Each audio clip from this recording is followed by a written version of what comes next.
Hi മക്കളെ, ഇന്ന് ഞാൻ ഉണ്ടാക്കുന്നത് മാമ്പഴ പുളിശ്ശേരിയാണ്. അതിന് വേണ്ടിയിട്ട് 4-5 മാമ്പഴം എടുത്ത് റെഡിയാക്കി വെച്ചിട്ടുണ്ട്.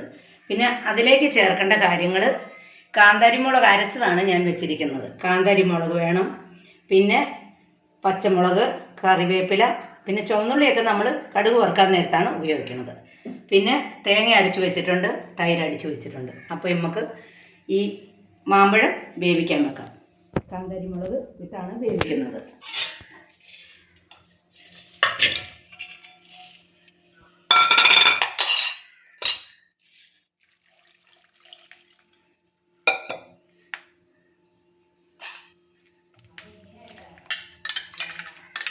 അപ്പം നമ്മൾ ഇവിടെ കാന്താരിമുളക് മാമ്പഴവും ഇട്ട് പാകത്തിന് ഉപ്പും കൂടെ ചേർത്ത് അടപ്പിലേക്ക് വെക്കുകയാണ്. ഉപ്പ് ഇപ്പോൾ കുറച്ചിട്ടാൽ മതി. അത് കഴിയുമ്പോൾ നമുക്കിത് വെന്ത് കഴിയുമ്പോൾ വേണമെങ്കിൽ ചേർക്കാം. അപ്പം നമ്മൾ സ്റ്റൗ കത്തിച്ച് മാമ്പഴം അടപ്പത്ത് വയ്ക്കുകയാണ്.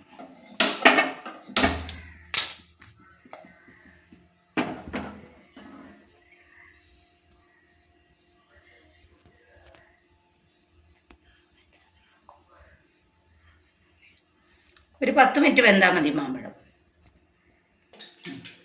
ഈ മാമ്പഴത്തിലേക്ക് നമ്മൾ കുറച്ച് കറിവേപ്പില, കുറച്ച് പച്ചമുളകും കൂടെ അങ്ങോട്ട് ഇടുകയാണ്.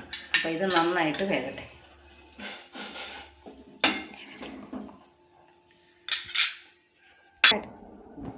അപ്പോൾ നമ്മുടെ മാമ്പഴം ഇവിടെ നന്നായിട്ട് വെന്തിട്ടുണ്ട്. ഇനി നമ്മൾ ഇതിലേക്ക് തേങ്ങ അരച്ചത് ചേർക്കണം. തേങ്ങ നമ്മൾ നന്നായിട്ട് ജീരകവും തേങ്ങയും വെളുത്തുള്ളിയും കൂടിയാണ് നമ്മളിതിൽ അരച്ച് വെച്ചത്. തേങ്ങയും വെളുത്തുള്ളി ജീരകവും നന്നായിട്ട് ചൂടായാൽ മതി, തിളയ്ക്കണ്ട. ഇത് നന്നായിട്ട് ചൂടായാൽ മതി.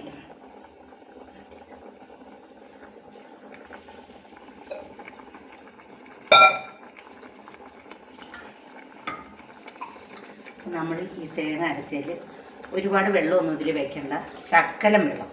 ഇനി ഇതിൽ നമ്മൾ മോരൊഴിച്ച് കൊടുക്കണം. ഇതൊന്ന് ചൂടായാൽ മതി, ഇത് തിളയ്ക്കണ്ട. തേങ്ങ ഒന്ന് നല്ലതുപോലെ ചൂടായിട്ട് നമ്മളിതിലേക്ക് മോരൊഴിക്കണം.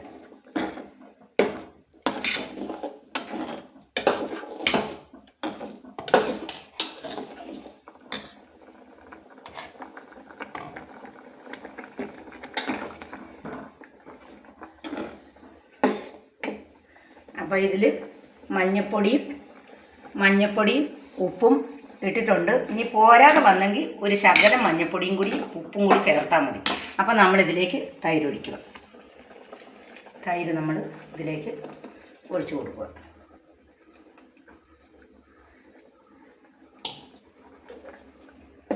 നന്നായിട്ട് ഒന്ന് ചൂടായാൽ മതി. തൈര് നല്ലതുപോലെ ഒന്ന് ചൂടാകുമ്പോൾ നമ്മളിത് വെച്ചിട്ട് നമ്മളിനി കടുക് താളിച്ചൊഴിക്കുക.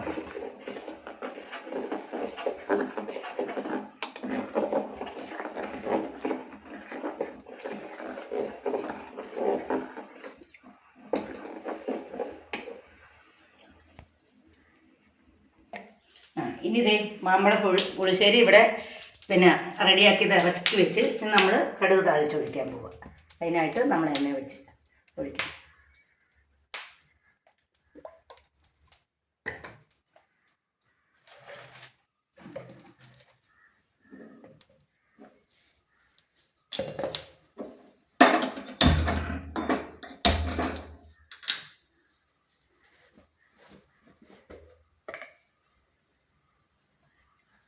കടുക് ഇടാൻ പോവാണ്. നമ്മൾ ആവശ്യത്തിനുള്ള കടുക് ഇട്ട് കൊടുത്ത്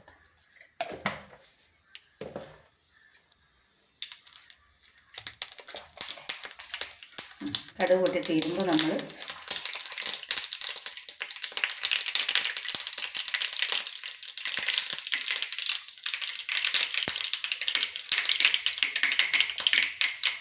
ഇനി ഇതിലേക്ക് നമ്മൾ ഉള്ളി, കറിവേപ്പില, ഉണക്കമുളക് ഇട്ട് കൊടുക്കും. ഉണക്കമുളക് ഇട്ട് തീ ഇത്തിരി കുറയ്ക്കണം.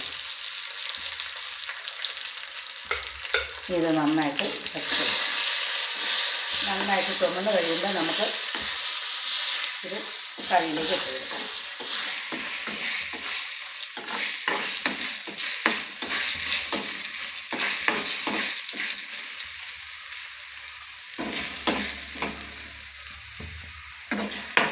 നമ്മുടെ മുളക് നല്ലതുപോലെ മൂത്തിട്ടുണ്ട്.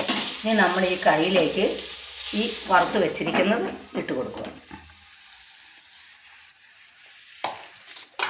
ഇത് നമ്മൾ ഇതിലേക്ക് ഒഴിച്ച് കൊടുക്കുക.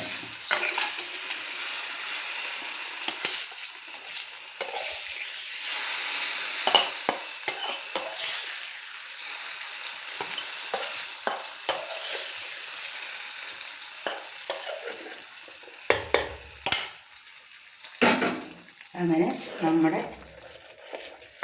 മാമ്പഴ പുളിശ്ശേരി ഇവിടെ റെഡി ആയിട്ടുണ്ട്. അപ്പോൾ നമ്മൾ ഈ വറ ഇച്ചിരി കൂടുതൽ ഇടുവാണെങ്കിൽ ഉണക്കമുളകും കറിവേപ്പിലയും ഇച്ചിരി കൂടുതൽ ഇടുവാണെങ്കിൽ ഒന്നും കൂടി ടേസ്റ്റ് കിട്ടും. അപ്പോൾ നമ്മുടെ മാമ്പഴ പുളിശ്ശേരി ഇവിടെ റെഡിയായി. ഇനി നിങ്ങളെല്ലാവരും എനിക്ക് ലൈക്ക് ചെയ്യണം, സപ്പോർട്ട് ചെയ്യണം.